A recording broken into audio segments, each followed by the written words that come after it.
Polycystic ovarian syndrome, or PCOS, is the most common endocrine disorder for women of reproductive age, and it's the most common cause of infertility. That means that it can cause some very serious and difficult to deal with symptoms around a woman's menstrual cycle, and it can prevent people from getting pregnant. But as of 2020, even though there are some medicines that are recommended to help manage the symptoms, there is no medical cure. But what does our thyroid have to do with this, and can we actually improve our hormonal health? Well, in today's video, what we're going to go over is how Hashimoto's can contribute to PCOS, and also 3 big tips to improve your hormonal health. And of course, if you like this kind of content, don't forget to give this video a thumbs up, and also subscribe to the channel and ring the bell. I post videos every single Thursday, and by doing those 2 things, you'll be notified when new content goes live. My name is Dr. Bodle, and I specialize in helping women with Hashimoto's and low thyroid to lose weight and improve their energy naturally. And when we look at the statistics, women who have been diagnosed with PCOS, about 18 to 40% of them have an associated autoimmune thyroid condition. And to me, those numbers are huge, even on the low end. But I find that many doctors don't talk about these things, or they don't even look into them as a potential possibility. And whenever we're looking to improve symptoms overall, we have to make sure that we're taking a holistic approach to things and we're supporting all of the areas that could be contributing to these issues. Now, if we were to define PCOS, the most common diagnostic criteria includes an abnormal menstrual cycle and an increase in androgens, an example of which would be testosterone. Traditionally, ultrasound was used to confirm the diagnosis by imaging any cysts on the ovaries, thus the name Polycystic ovarian syndrome. However, these days, ultrasound is rarely used, and most women are diagnosed solely on symptomatic presentation and the increase in androgens on their blood labs. To make things even more tricky, some women don't even have their hormones tested, and they're diagnosed solely off of their symptoms. This can create a lot of confusion, and many women don't know whether they do or don't have PCOS. That said, beyond the changes that you'll see with your menstrual cycle, some of the other symptoms that you can expect to see include thinning of the hair on the top of the head, facial hair growth, acne, and also weight gain. But I did want to note that just because being overweight and or obese is commonly associated with PCOS, it's not the case for everyone. And it's very frustrating because we see a lot of women who are thin and underweight who are having all the same hormonal symptoms, but they've been dismissed by their doctor because of the fact that they're thin. And therefore, it's wrongly assumed that they then can't have PCOS. But how do all these hormonal symptoms relate to Hashimoto's? While the exact mechanism isn't well understood, there's 2 primary theories for this connection. The first is through non-autoimmune pathways. We all know that our thyroid gland helps to set the metabolism for all the cells in our body, which allows them to do their job. If we have changes in thyroid hormone, then our ability to produce other kinds of hormones becomes diminished, we can't transport them as well, and also the sensitivity of the receptor at the site of the cell, essentially where that hormone comes in and binds, is not as efficient as we would like it to be. This can cause changes with the timing and function of hormones like estrogen and progesterone, leading to all the symptoms that classically go along with PCOS.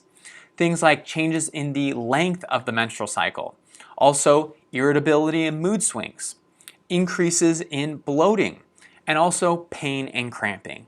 Additionally, low thyroid can also contribute to problems with the hormone insulin. Now, typically, insulin helps us to take glucose in the bloodstream, transport it into our cells, where it can then be used to produce energy.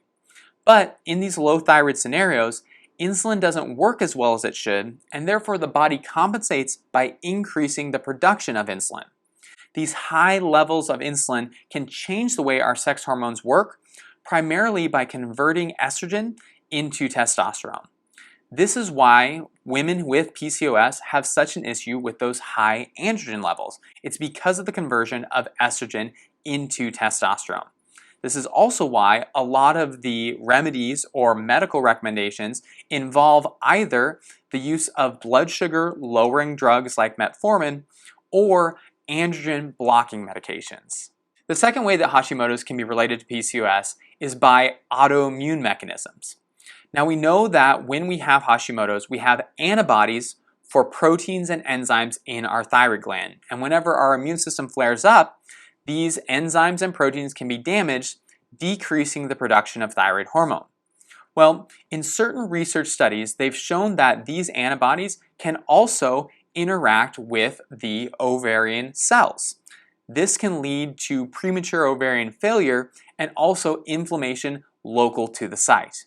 It's also a possibility that the genetic and environmental factors that led to the development of the thyroid autoimmunity in the first place can lead to autoimmunity in other parts of the body.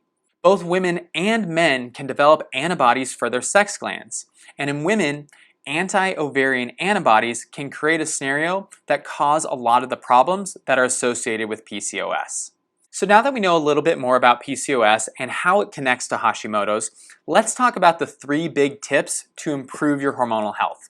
And the first one is that you need to be aware that hormone medications and hormone therapies can be problematic for some people. Now, as you guys know, I never want any of you or any of my patients to suffer needlessly. And I think in very severe cases, medication can be a great way to minimize some of those very intense symptoms. With that said, we already know that people with PCOS are having a difficult time producing hormones appropriately, using them appropriately, and then clearing them out. And it can be hard on the body to then throw more hormones into that mix that already isn't working the way that we want it to. Although medical interventions like birth control may be helpful in the short term, it could also prevent you from getting better down the line. Like I said, if these strategies have been helpful for you, then I'm certainly not against them. But if you're not seeing any improvement or if your symptoms are getting worse, then it's something that you should consider. The next tip is to improve your blood sugar.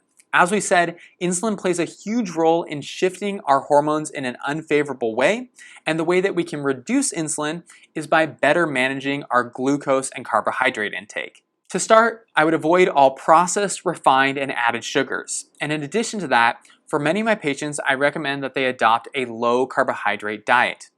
Now, there has been some confusion and worry over low carb diets and the potential negative impacts that it could have on our thyroid gland.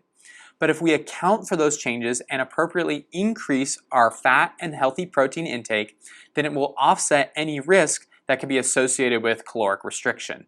You'll also likely want to avoid grains as they can be problematic for people with autoimmunity and Hashimoto's, and due to the fact that they are highly glycemic, which means they can spike our blood sugar, leading to additional insulin elevations, which is obviously something we want to avoid in these scenarios. Lastly, our third tip is to support biotransformation or detox pathways, primarily through support of our liver and gallbladder. One of the key factors to having a more normal menstrual cycle is having proper hormonal timing and signaling.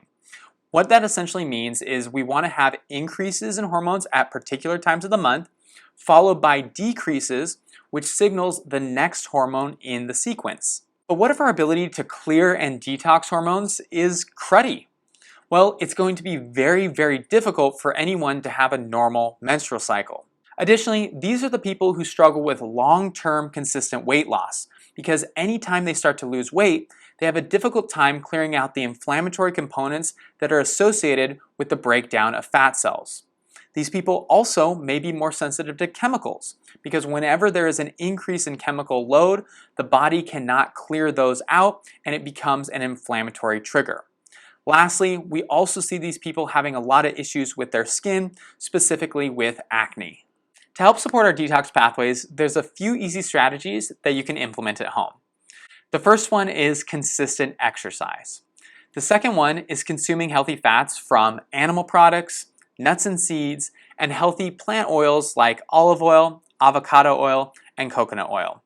And the last one is making sure that the acidic environment in your stomach is also at an appropriate level. You can support that by using things like apple cider vinegar, which I made a video of and I will link in the description box below. If those changes are helpful but you're still looking to make more improvements, only then would I check out some of the detox supplements that most supplement companies are selling these days. They typically contain things like B vitamins, fat-soluble vitamins like vitamin A, D, E, and K, and also have herbal support with things like milk thistle. Now, these products can be helpful, but if you're someone who has a sensitive digestive tract, you will want to use caution as the multiple ingredients can cause some issues. But if it were me and one of my patients, I would keep things simple to start. And a supplement that is very affordable, easy to use, and is tolerated by most people is magnesium, and it can actually help out with hormonal detox.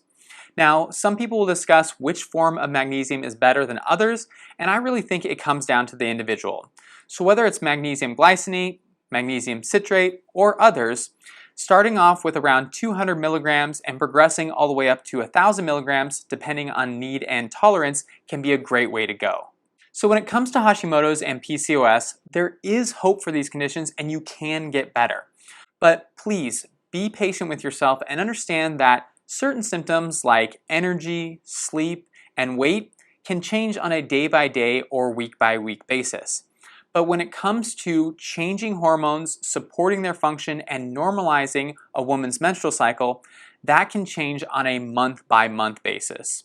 So it will take more time, but if you learn, pay attention to any changes in symptoms, and continue to add things that are beneficial to you, you'll see great improvements and great changes as you progress forward.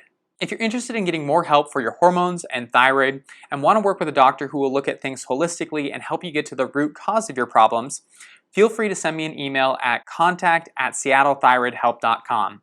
I'll get you all the information you need to set up a free one-on-one consultation with me, and we can see if we're a good fit to work together and help you out with some of your health concerns.